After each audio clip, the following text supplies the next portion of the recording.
জনপ্রিয় একটি অনুষ্ঠান ইত্যাদি সকলে আমরা দেখে থাকি। আজকে নরসিংদী জেলাতে ইত্যাদি অনুষ্ঠান আপনারা জানেন, বীরশ্রেষ্ঠ মতীয় নগরে যখন এই অনুষ্ঠানটি হয় নরসিংদী জেলাতে, মাসুম খান মঞ্চত নাটক করে হানিফ সঙ্গীতের হাত থেকে উনি যে ল্যাপটপ এবং বই অনেকগুলো পুরস্কার পেয়েছেন।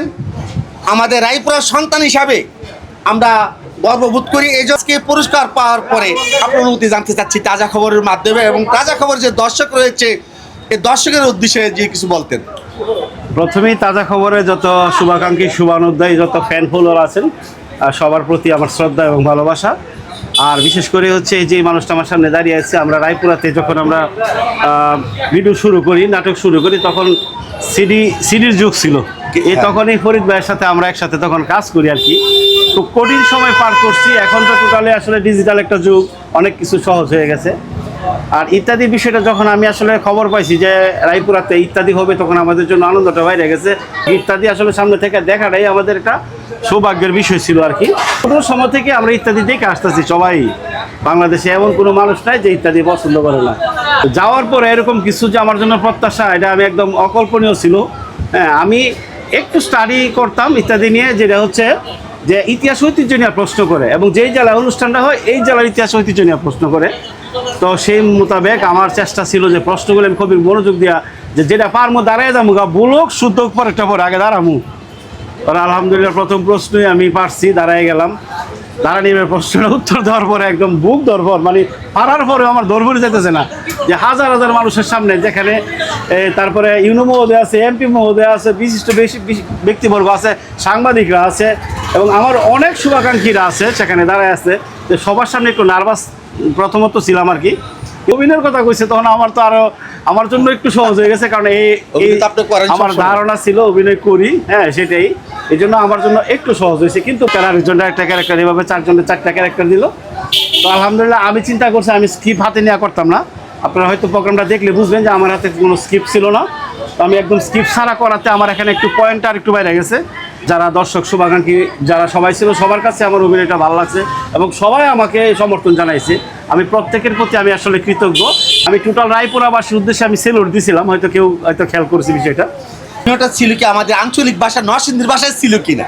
অভিনয়টা ছিল নরসিংদীর আঞ্চলিক ভাষায় এবং নরসিংদীর ইতিহাস ঐতিহ্য নিয়ে, নরসিংদীর যে বিখ্যাত জিনিসগুলি এখানে উল্লেখ করা আছে।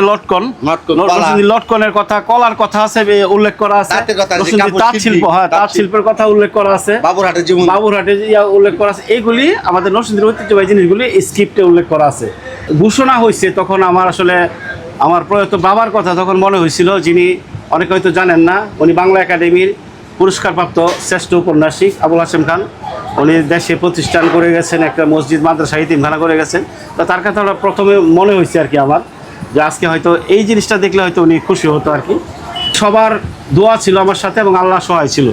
নাটক তো সবাই দেখে, ভালো লাগে, আমার কাছে ভালো লাগে। আমি কিন্তু প্রতিনিয়তই আপনার নাটক সামনে আসলে কিন্তু আমি স্কিপ করি না, কিন্তু আমি প্রত্যেকেই আপনার নাটক আমি দেখি। তো আপনি এই বিষয়ে যে ছোট করে বলতেন যে দর্শকের আসলে আমার নাটক জীবনের কথা যদি আমি একটু শুরুতে বলি, আমি আমার এতটুকুর পিছনে যারা ছিলেন, তবে আমি আসলে কন্টেন্ট ইনশাল্লাহ করে যাব যেগুলি দিয়ে মানুষ উপকার পাবে আর কি। যেটা দিয়ে উপকার পাবে না, ক্ষতি পারবো, এরকম কন্টেন্ট থেকে আমি দূরে থাকবো আর কি। এবং শুধু আমি না, আমাদের যে রায়পুরা কন্টেন্ট ক্রিয়েটর ফোরাম আছে, আমরা সবাই চেষ্টা করি অশ্লীলতা মুক্ত কন্টেন্ট তৈরি করা, যেটা দিয়ে মানুষের উপকার হবে আর কি। যে শিক্ষণীয় বিষয়টা যেমন কন্টেন্টে থাকে, একটি ইউনিট আছে, আমাদের একটি কমিটি আছে। আমি রয়েছি উপদেষ্টা হিসাবে, নির্বাহী রয়েছে সভাপতি, সিনিয়র সহসভাপতি হিসাবে আপনি রয়েছেন মাসুম খান। তো কন্টেন্ট ক্রিয়েটর যারা রয়েছি সকলে আমরা বিনোদন এবং ভালো কন্টেন্ট তৈরি করবেন, এটা আপনারা পেয়েছেন। নীল একটু বলতা যদি অনুভূতিটা। রায়পুরা কন্টেন্ট ক্রিয়েটর ফোরাম একটি সংগঠন হয়েছে, সমস্ত বাংলাদেশের মানুষের জন্যই কিন্তু গর্বের বিষয় যে একজন কন্টেন্ট ক্রিয়েটর, তাও জনপ্রিয় ইতিহাস ঐতিহ্যে ভরপুর একটি ম্যাগাজিন অনুষ্ঠান ইত্যাদির হানিফ সংকেত ভাইয়ের হাত থেকে পুরস্কারটি গ্রহণ করেছে। এটা আসলে আমাদের জন্য গর্বের বিষয়। আমাদের উপদেষ্টা আছে ফরিদ ভাই, তিনি তাজা খবর পেজের মালিক, ওনাকে তো আপনারা সবাই সাপোর্ট করবেন, আর বিশেষ করে আমরা ওনাকে সম্মান করি, একজন সিনিয়র লেভেলের মানুষ। ওনাকে সবসময় দেখলে সম্মান করি, এবং উনিও খুব ভালো ভালো কন্টেন্ট তৈরি করে, শুধু সাংবাদিক না, উনি কন্টেন্টও তৈরি করে। আর আমার কাছে বিষয়টা খুবই ভালো লাগছে যে আমাদের কন্টেন্ট ক্রিয়েটরের যে সিনিয়র সহসভাপতি মাসুম ভাই পুরস্কারটা পাইছে, এটা আমাদের জন্য একটা প্লাস পয়েন্ট। কারণ আমরা কন্টেন্ট ক্রিয়েটররা কিন্তু বরাবরই ভালো কিছু করার চেষ্টা করি, এবং এটা আমাদের একটা গর্বের একটা কারণ এই বিষয়টা। আর ফরিদ ভাই বারবারই একটা কথা বলতেছে, যারা কন্টেন্ট ক্রিয়েটর তারা ভালো কিছু তৈরি করবে, আর আমরা এটাই চেষ্টা করি। আমরা সবসময় মাদক, চাঁদাবাজ, তারপর ধর্ষণ, যৌতুক